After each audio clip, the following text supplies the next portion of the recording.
Does factory reset delete everything on iPhone? And any far-sighted ways to reset your iPhone to factory settings? Okay, we will discuss the relevant content in detail. Part 1. How to factory reset iPhone from settings. Ensure stable Wi-Fi on iPhone. In settings, your name iCloud. Enable Cloud Backup.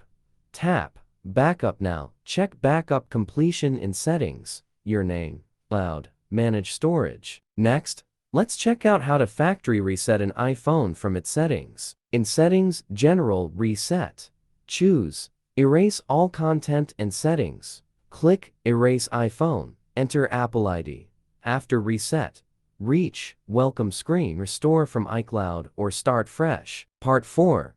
How to factory reset iPhone by deleting everything on it. Now, you have an idea. Does restoring iPhone to factory settings delete everything? If you're to erase all personal iPhone content before finding its next holder, please don't miss the excellent program Mobican Eraser for iOS. How to factory reset your iPhone by erasing all data on it via Mobican Eraser for iOS? Step 1. Run Eraser for iOS on a computer. Step 2. Select security level to erase your iPhone. Step 3. Factory reset iPhone by deleting all on it.